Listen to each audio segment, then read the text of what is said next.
Hey, Thoughty2 here. Do you ever look down at your favourite snack and think, how did we get here? In just a few thousand years we've gone from hunting mammoth to arguing over pizza toppings. Take something like a cheeseburger. That seems like a pretty simple thing, right? But think about everything that needed to happen in order for you to destroy your waistline with bovine deliciousness.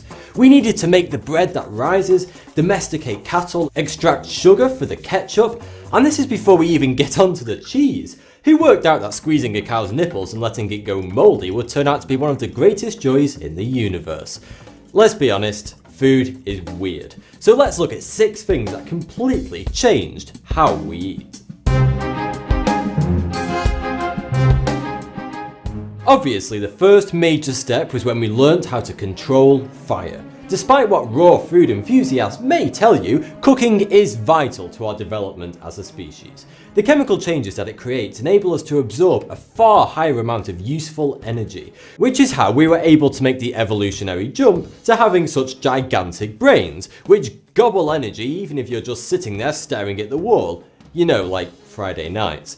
To give you some examples, the body absorbs about 30% more energy from cooked oats and wheat than when they're raw, and a whopping 78% more from a cooked egg compared to raw eggs. So maybe stop drinking mayonnaise and just have a fry up instead, you know, like a normal person. The process of cooking, including things like chopping and grinding as well as heating, means your digestive system does far less work to extract energy. Since you've already broken down the meat's connective tissues or softened the plant's cell walls, you're basically outsourcing that work so the little people inside you can take a bit of a break and finally have that meeting about what that weird lump is on your shoulder. After meat, one of the oldest cooked foods is bread. The process of combining flour and yeast may seem an unlikely discovery, but yeast actually grows naturally on cereal grain that is left out. So it was one of those happy accidents, like when someone dropped a pig in maple syrup and bacon pancakes were invented. The next major discovery was learning how to make food last longer. Because chasing mammoths and foraging for berries every day was tiring, and we suspected that TV would be invented soon, and we didn't want to be too busy chasing deer to be able to watch it. There are numerous ways to preserve food, and different climates gave rise to different techniques. The main aim of preservation is to kill microbes, and to prevent them from having the moisture they need to multiply. In hot climates, this can be done through drying, but it wasn't so easy for us damp people far from the equator. Those in more moderate climates turn to salting their food to preserve it instead. Osmosis is where the water inside a cell tries to reach the same concentration as the water outside the cell.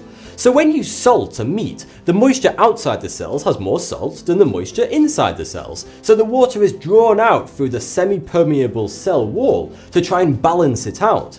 It's a bit like communism, but with less furry hats and more water. Other methods of preservation include smoking, sugaring, pickling, jellying, or just hiding your food somewhere where all the microbes can't find it. With the rise of electricity, the refrigerator became an everyday item for almost every household. The great thing about a fridge is that you get the benefit of longer lasting food without having to dramatically alter its flavour or texture, which most preservation techniques often do. It also enabled us to plan ahead, rather than having to constantly buy things we needed that day.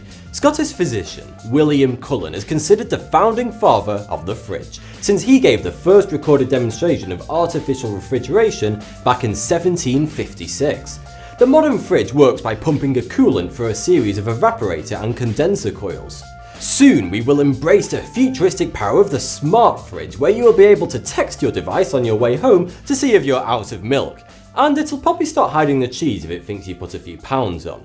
You're not the boss of me, fridge. One of the most reliable and long-lasting ways to preserve food is with canning, an invention that largely came about thanks to a game that the world likes to play, Cold War. Humans love war, we play it all the time. But it does make lunch rather complicated when you've covered all your veg in mustard gas and blown the legs off your chef. Frenchman Nicolas Appert won a substantial 12,000 franc prize for developing a way of sealing food in glass jars to help the troops in the Napoleonic Wars. Canning slowly developed from here, although the lead they used to solder the cans didn't do people much good. But it was about 100 years later, when World War I started, that it really took off. Unfortunately, there weren't enough tins to keep the Brits happy, and by 1917 British soldiers were issued with cigarettes and amphetamines to try to suppress their appetite.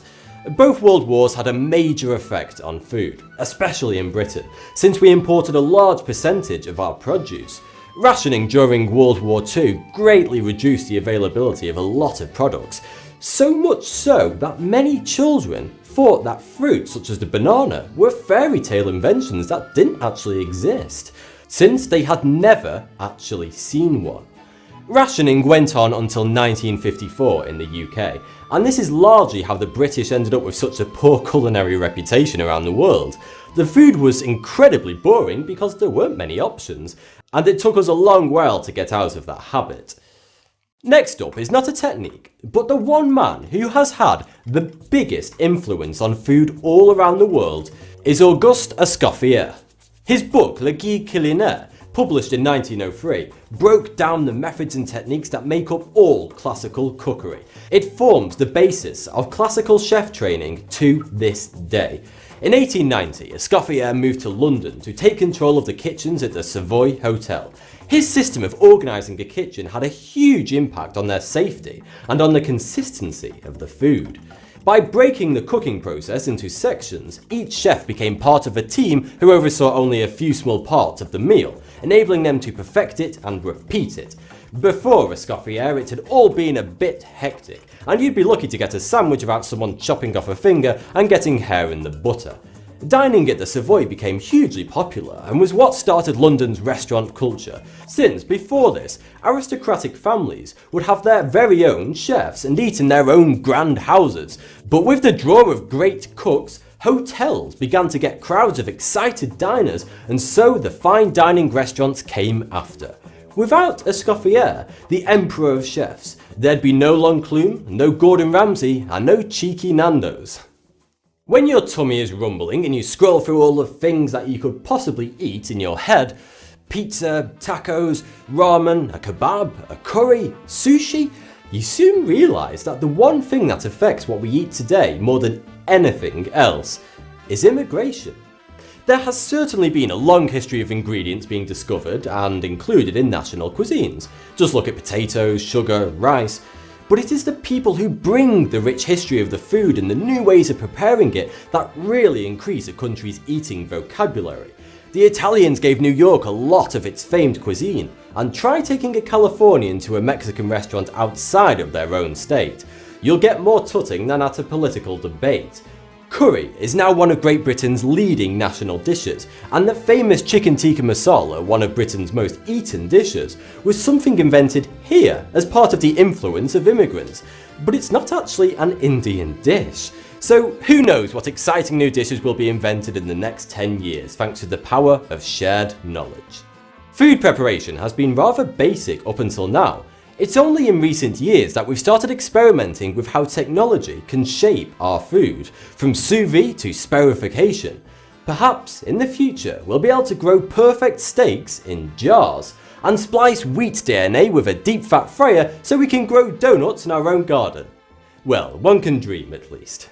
Thanks for the view, subscribe for more. Thoughty2 lies a 1.2 square kilometre island called Hans Island. And Canada and Denmark just can't help but put their sticky Hans all over it. There really is absolutely nothing going on in there.